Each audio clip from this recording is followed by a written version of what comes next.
संस्थेचं अस्तित्व असून जवळजवळ 50पेक्षा जास्त सेंटर्स आहेत। याच्यामध्ये नगरपालिका महानगरपालिकेचे कर्मचारी आहेत आणि पदाधिकारी आहेत। या दोघांची क्षमता वृद्धीसाठी ही संस्था स्थापन झालेली आहे।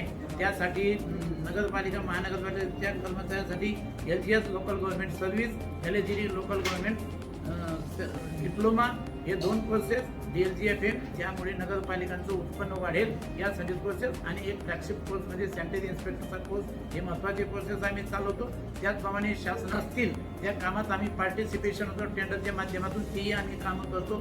त्याचप्रमाणे कपॅसिटी बिल्डिंगमध्ये काही SKP म्हणजे नॉलेज पार्टनर म्हणून आमच्या नोंदणी झालेल्या आहेत, आमचं रजिस्ट्रेशन आहे, त्यामध्ये आम्ही प्रशिक्षणही घेतो। आणि या संस्थेचं 100 वर्ष निमित्ताने प्रत्येक राज्यामध्ये आम्ही एक स्टेट इव्हेंट साजरा करतोय।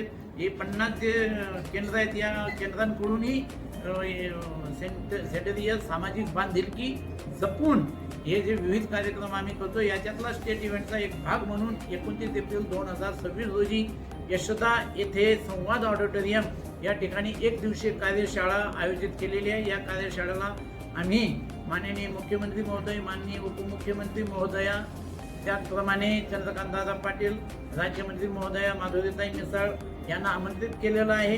आणि या कार्यक्रमासाठी राज्यभरातल्या 29 महानगरपालिका ज्या आहेत या 29 महानगरपालिकेचे माननीय महापौर महोदय, माननीय आयुक्त महोदय, माननीय अ आणि ब वर्ग नगरपालिकांचे माननीय अध्यक्ष आणि माननीय मुख्याधिकारी यांना आम्ही आमंत्रित केलेलं आहे। 10 वाजेला हा कार्यक्रम आहे आणि या ठिकाणी जो चर्चा त्या ठिकाणी माननीय महोदयांची संबोधन झाल्यानंतर 3 चर्चासत्र आहेत। पहिलं चर्चासत्र 11:30 ते 1 आहे। यामध्ये विकसित महाराष्ट्र शहरी आव्हाने सेवा वितरणाची त्रुटी म्हणजे शहराच्या ज्या विविध समस्या आहेत या समस्यांवर चर्चा होईल। आणि दुसरं जे सत्र आहे ते 2 ते 3:15 आहे। याच्यामध्ये जे हवामान बदल जे आहे, हवामान बदलाच्या ज्या विविध समस्या आहेत ते स्थानिक त्या संदर्भ घेऊन स्थानिक त्या ठिकाणी काय उपाययोजना करता येतील याविषयी दुसरं चर्चासत्र आहे। आणि तिसरं चर्चासत्र जे आहे ते 3:15 ते 4:30 पर्यंत आहे।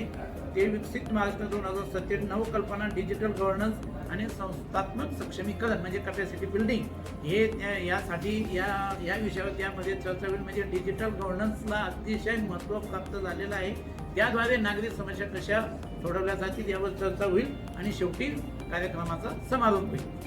असं नियोजन सर आपणा सर्वांना विनंती आहे की आपण पत्रकार बंधूंनी त्यांना यावं आणि त्या ठिकाणी बहुमोल आम्हाला सहकार्य करा अशी विनंती आहे। नमस्कार।